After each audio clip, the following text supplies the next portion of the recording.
Let us celebrate the liturgy of the day. Let us share the peace.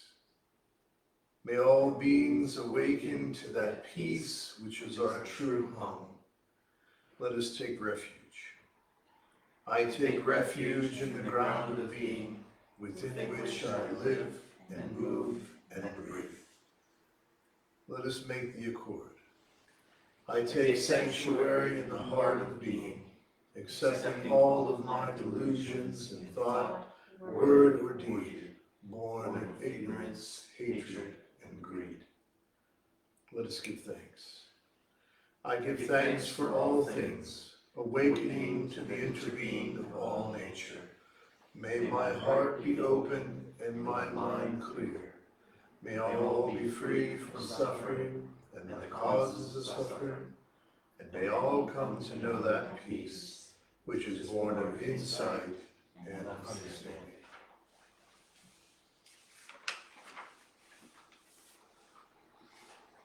Since it is the practice of enlightenment, that practice has no beginning. And since it is enlightenment within the practice, that realization has no end.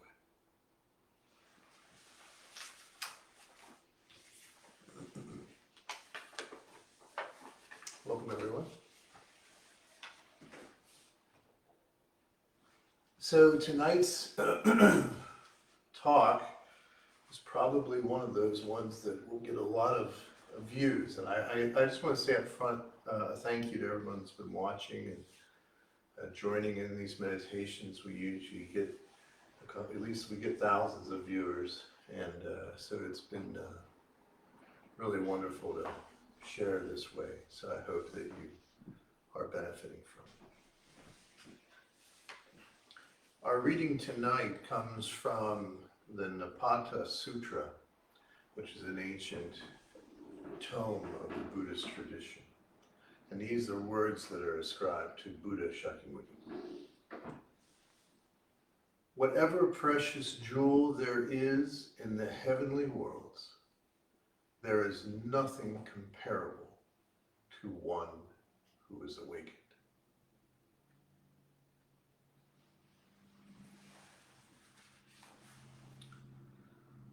So the questioner, and this one was not that long ago, it was one of those questions that I get quite often, and it was basically, dear Sensei, what's the purpose of life? Or sometimes it's couched as, what's the purpose of my life? So I'm going to attempt to address that question, that big question tonight.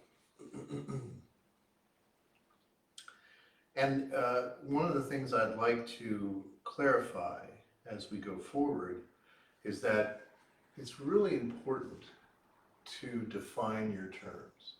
So before you try to answer a question, whether it's a question that is offered to you or it is something that you think of yourself, it's really fundamental that you define what you mean by the term.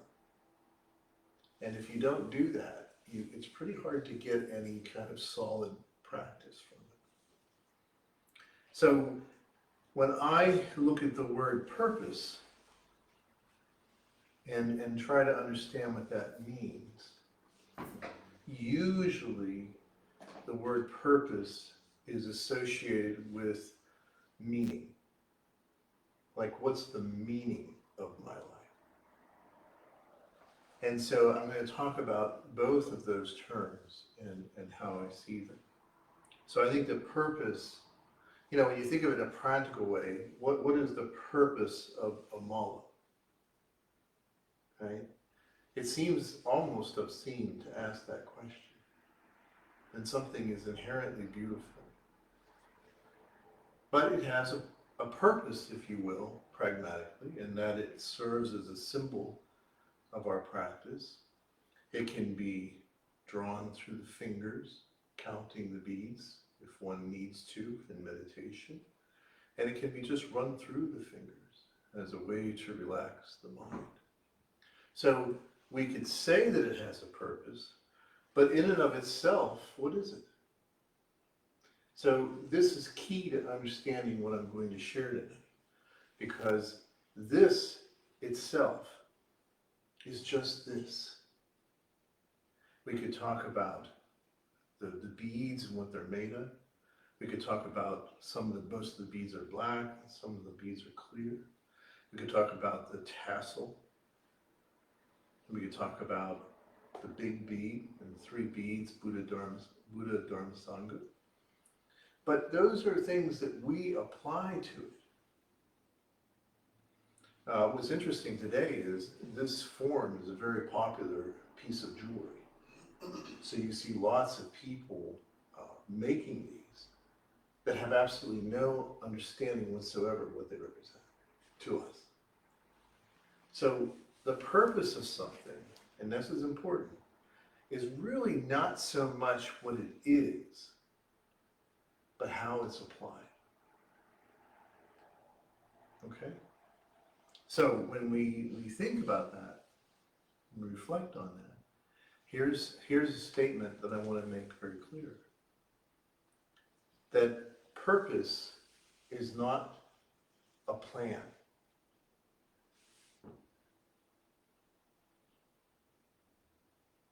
Purpose is not a plan. Now, I'm talking about from our perspective, from the Buddhist perspective of Sensei Tony. A purpose is not a plan. But often, that's how we relate to each other. If something has a purpose, it's part of some plan.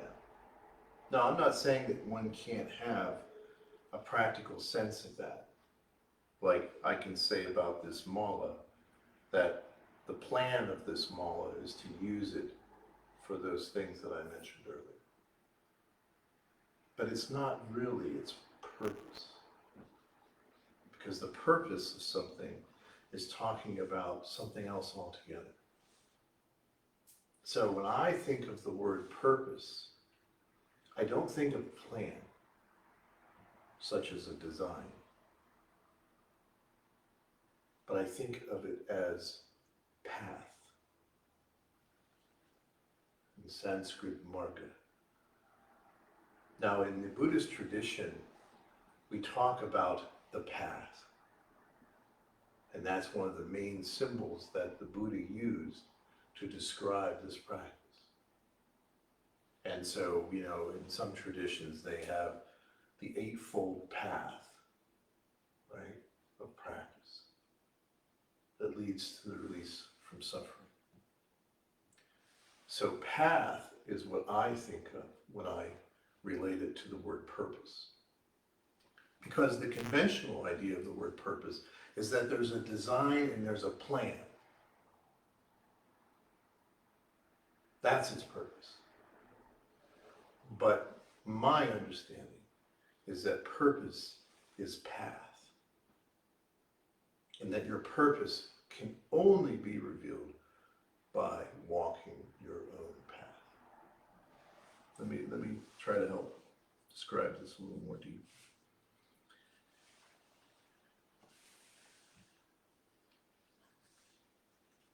The reason for being in Buddhism is to relieve suffering. That's our raison d'etre. That's the reason we do everything that we do. Because ultimately, we want to help relieve people from suffering. That's one aspect of it. The other aspect of it is we want people to have their own personal experience of nirvana. So it's not just relieving suffering. It's the experience, the personal experience of nirvana.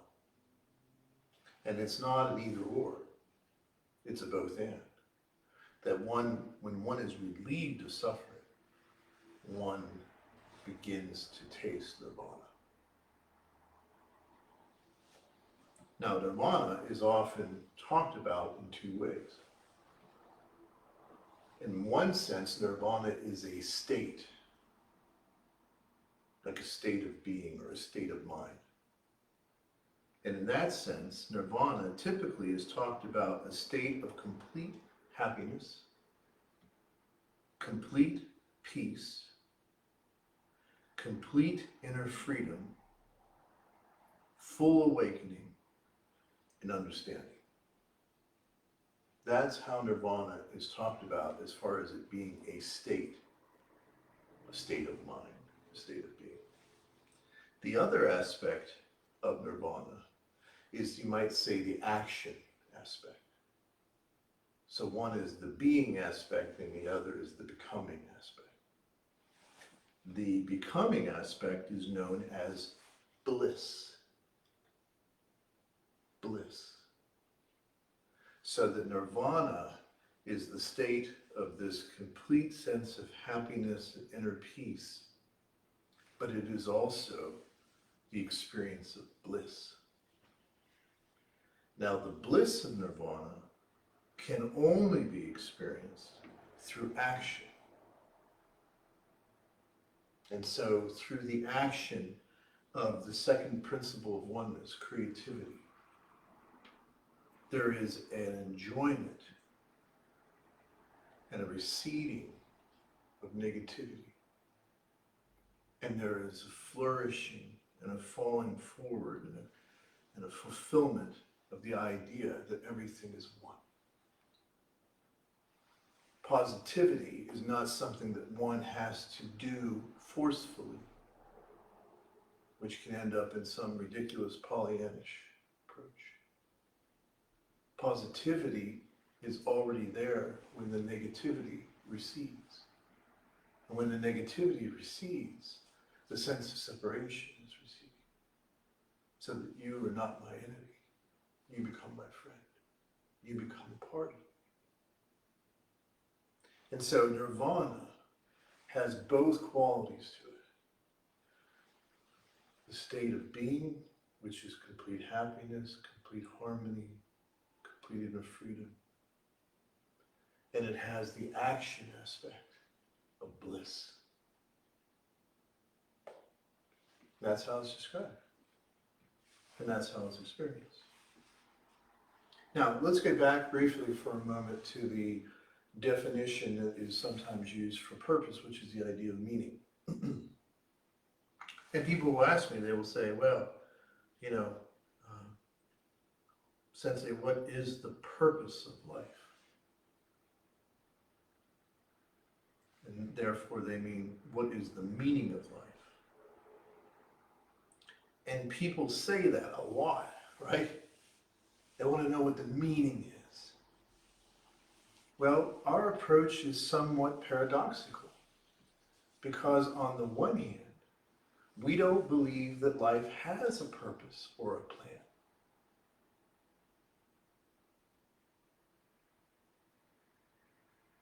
Let me say that again. I do not believe that life has a purpose or a plan.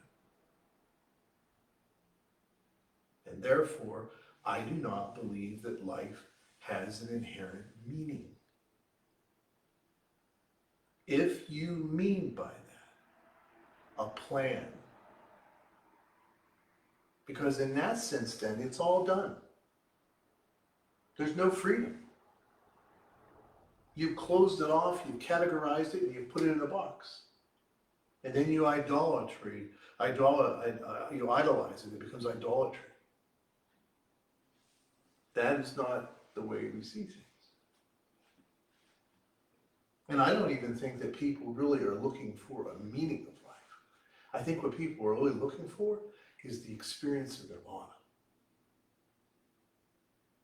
which is freedom from suffering and the action of bliss. Because I believe in that action of bliss. What we really want is we want an experience. We don't want an intellectual meaning.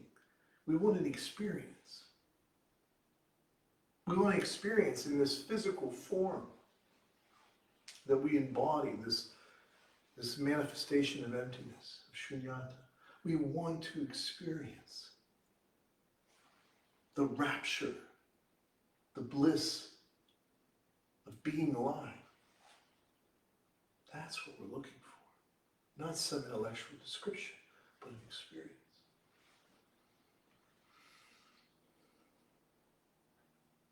So I would say that life has no meaning. If you're going to talk about life as having a plan, a purpose that's inherent to it.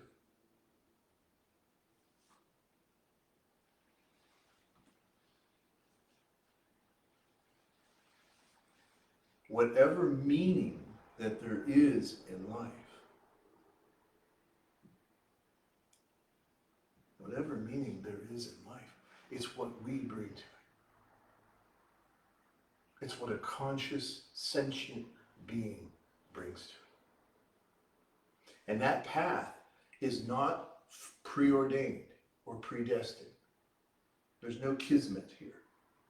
There's no karma that you have to ultimately fulfill in some predestined sense. The meaning of life is what you bring to it.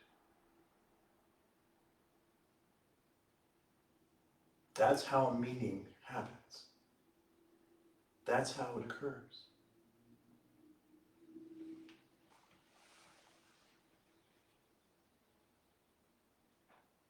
In some ways, it's meaningless to ask that question. Little play on it. Because you're the answer. When someone wants to know what the meaning of your life is, you're the answer. Nobody else can define that for you. Nobody else can tell you what that is except you.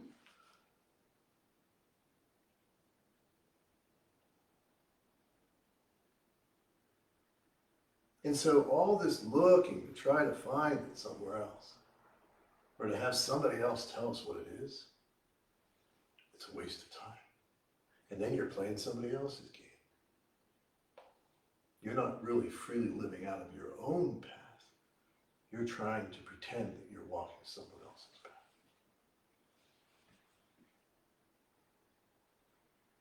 And what does that mean? Sometimes what that means is that in order to do this, you may have to let go of the life that you've planned.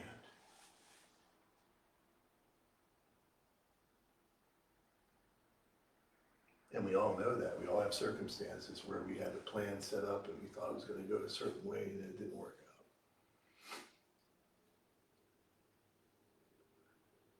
We have to learn to let go of the idea of a plan and realize that our purpose is our path. It's the path.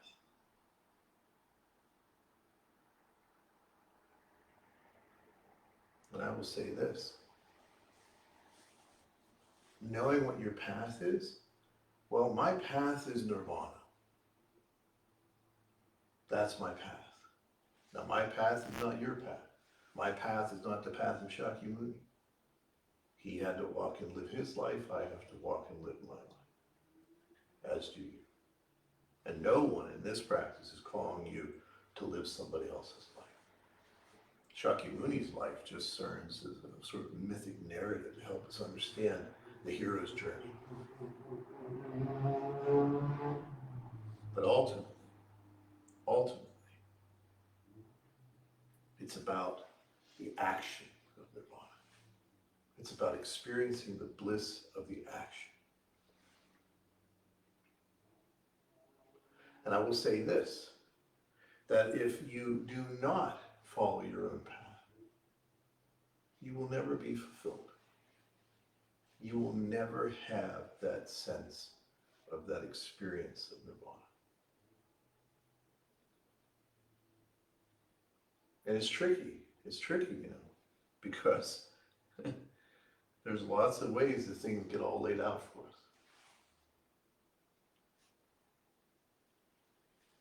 And it becomes very easy to think at some stage or whatever that it's all planned out. I don't think so. It's not my experience of it. I've found that most of my plans haven't worked out very well.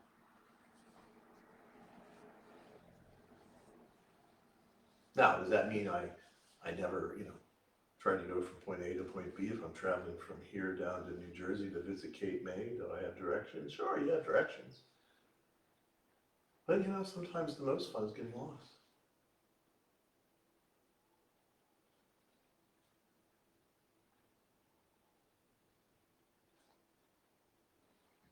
But if you do decide to follow that path of nirvana, that path of bliss,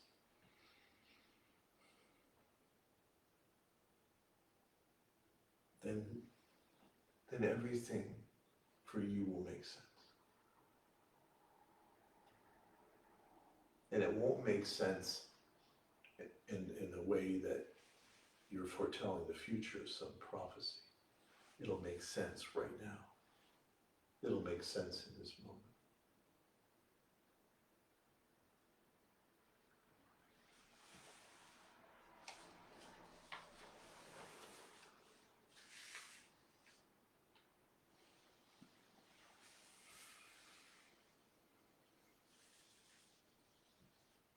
When we think about life, and this is critical in understanding this meaning that I'm trying to convey. Life is somewhat terrible. Existence is harsh.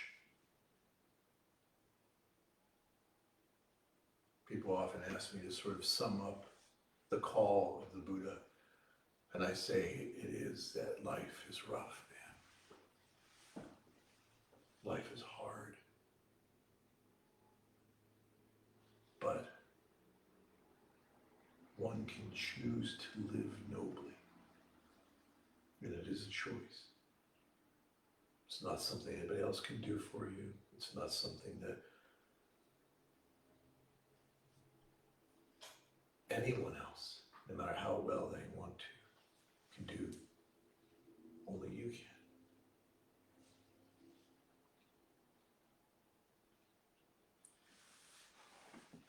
I don't believe personally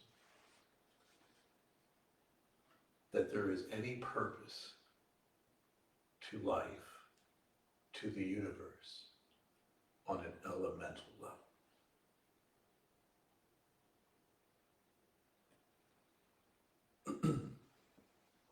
But I do believe that it does as an emanation of the actualization of your path. So when I say elemental, I mean all the stuff that's here. All, let's go into the cosmic perspective. All the billions of years that have led to this moment in your life. There was a lot of randomness. And see, that's something else people confuse. The idea that randomness is somehow equates with there's no meaning. But once one understands that at an elemental level, there is none. Things are just doing their thing. There is no purpose or meaning except at that emanation level. Emanation. The energy that's created by the actualization of your path. Emanation is the energy of the actualization of your path. On that level, there is profound meaning. Both simple, subtle, and deep. In the actualization of your path, of your life, there is incredible meaning. But you're creating. And you don't create it alone. The elemental's there. The elemental's a part of it. But it's what the sentient being does with the elemental. The emanation is what gives it purpose or meaning. And so that's why there can't be an inherent plan. It has to be discovered.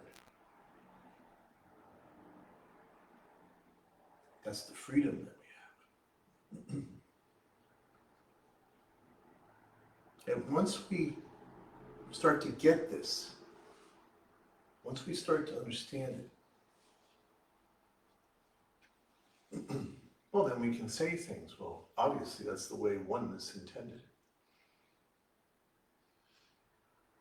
I can say that. And if you want to take the word oneness away and use the word God, use the word God. Then you can say, well, that's the way God intended it. That's the way oneness intended it, because you are oneness. You are the particular expression of oneness that is so unique that nothing like you exists in this universe or ever will again.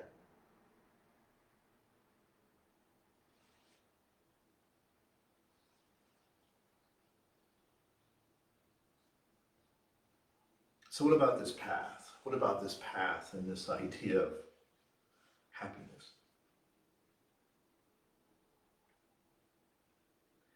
I believe that it means to keep your mind on the moments when you feel most happy. And that doesn't mean necessarily when you're excited or thrilled, but when you're really happy. And when you experience those deep moments of that, and we all have. We all have. We knew them as children. When we become adults, things get complicated.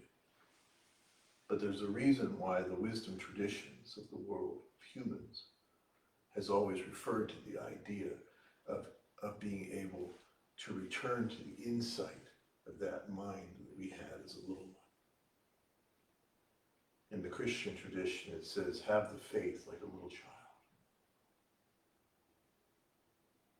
And it's understood in the context of I have put away childish things. So it's understood that this is an attitude of openness, not trying to return to some sort of youthful idolatry. And in Buddhism, Shakyamuni himself, when he was struggling to discover the meaning of life for himself and what and how could one relieve suffering that was so universal, he remembered when he was a small child, sitting under an apple tree, watching his father, Suddhodana, do the ceremonial opening of the planting season. And he remembered the simplicity and the joy of that experience. And that's what led him to sit under that Bodhi tree, to be the pioneer of our faith. This past week, my wife and I went back to where I grew up. And I say I grew up because I went to 9 different schools growing up. But this was a place that I spent the most time, from around 5th grade to about 10th grade. And it's Somerset, Pennsylvania. And so my wife and I, celebrating our 37th anniversary of our first date, went to Somerset. And we took a walk down this alley that was behind my house. And when I was a kid, this alley was the universe. And of course, looking at it now, it doesn't seem that big. But back then, it was the whole universe. And I remember we walked by this old pine tree that was there before I was born. And it'll probably be there long after I have departed this realm. And I remember that tree, this sweet experience as a boy, taking my hardcover version of Lord of the Rings and planning out my days where I would go and sit underneath that tree and read the adventures of Tolkien. So sweet. And there was a loveliness then. I didn't worry about things then. Oh, sure, I'm sure I had worries, right? The worries of a 10-year-old. But it wasn't so complicated. I spent more time playing. I spent more time imagining. I spent more time laughing.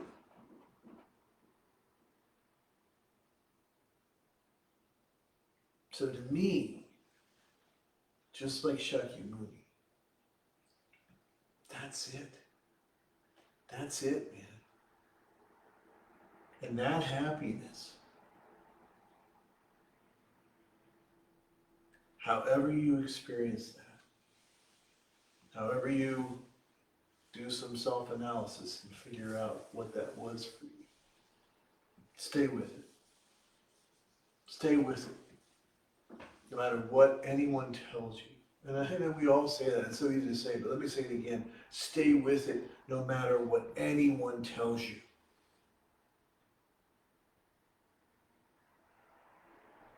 Anyone. Because when you are on your path, you're following that bliss.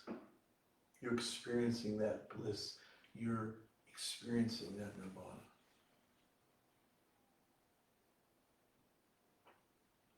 And you become a partner with the universe. You know, the elemental part, it's all sort of like random, just like ink, or if you're a painter, right? It's just there. You know, and you got to do something with it to make something out of it, to create something. That's the universe, man. The elemental and the emanation. On an elemental level, it's just stuff. It's just colors. But in the emanation level, you as the artist, you as the creator, you make something out of it. That's the key. It's not an either or. You, the creator, and the elemental. It's the elemental and the emanation is one. And when you do this, I like mathematical formulas. I think of it as the idea of being a partner with the universe, the elemental with the emanation. I think of it as 0 + 1 = oneness. The 0 representing the potential of the elemental. Shunya, spaciousness, emptiness. The elemental, the randomness. Randomness is a feature of creation. Without randomness, there cannot be creation. Randomness is a gift, just like the idea there's no plan. Your purpose is your path. Your path is your purpose. 0 + 1 = 1. And here's the thing. Obviously, I can talk about this tonight, you know, but doing it, acting on it, takes courage. It does. You know what I think a big part of courage is? Realizing you've got nothing to lose. Because it's all going to be taken away from you. Everything I love, everything I hold precious, will go away. Including me. This is pretty precious to me. It's going to go away. It's starting to break down already. That's not where it comes from. Where it comes from is the courage, is the realization. Shoot, man. Like my grandfather used to say, life's too short and life's too long. Do it. And I get it. Believe me, there's nobody that's more sentimental than I am. I'm a sentimental soul. I have a hard time with things that I feel a sentimental attachment. But I know every sentimental attachment I have is just another koan, just another way for me to wrestle with this reality. And so I do. And I will say this, that once you make that commitment to your path,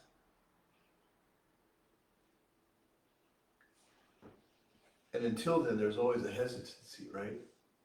There's a hesitancy. There's a chance to draw back, you know? And all of that, though, is always ineffective. It's always ineffective. There's an old samurai saying, don't draw the sword unless you're going to use it. But our life is a drawn sword. We might think it's sheathed, but that's an illusion. So let me finish with a quote by Goethe. the great German philosopher. And this is why I actually have framed.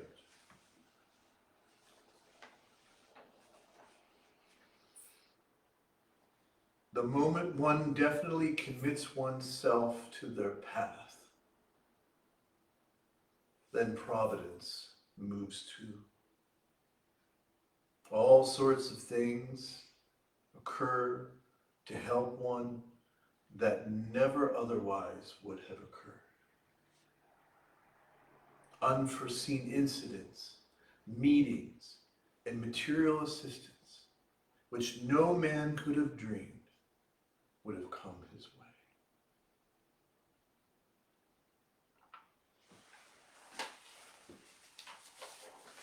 Blessings on your own path. That's why we're here to help. The nice thing to know is you're not alone. You're not alone.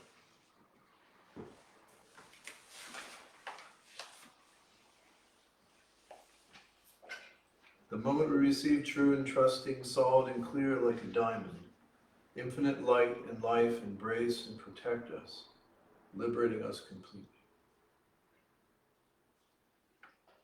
Let us take the four immeasurable vows together. Sentient beings are numberless, I vow to liberate them. Delusions are endless, I vow to end them. The ways of compassion and wisdom are boundless, I vow to embody them. The way is unattainable, I vow to attain it.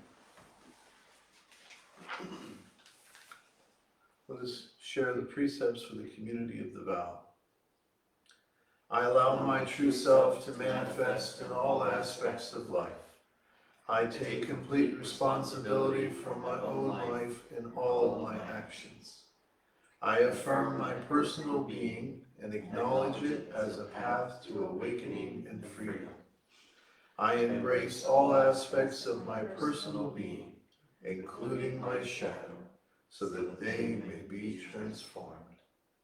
I affirm an attitude of openness to my true self, even in the midst of suffering.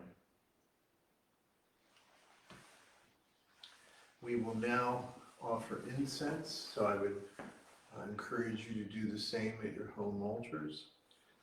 We will chant the mantra of Jizo Bodhisattva, because Jizo is the archetype angel that walks along with you on your path. He's kind of the Buddha of the path. So we're going to chant him tonight.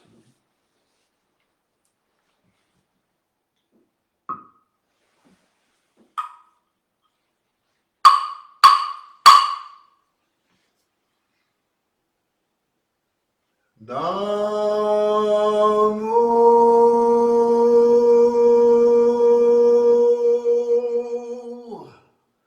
Jizo.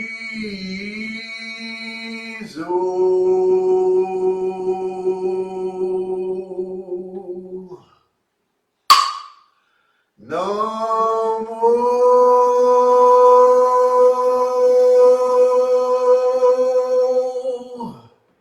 Jizo.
knowing that we never truly practice alone or just for ourselves, let us offer the merit of our practice.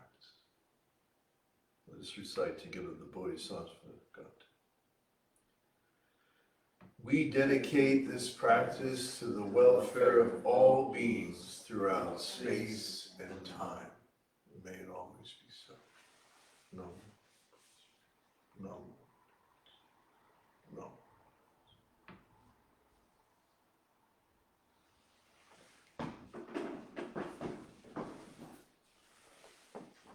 This concludes tonight's meditation service. I hope that you found it helpful. And remember, if you're out there walking on your path, or you're trying to find it, that's why we're here. That's why we exist. And for all those of you who support us, it's a good work that we do, a great thing, a beautiful thing. So know that we are here for you. And if some of you may feel a call to help lead others to liberation, we can help you with that too.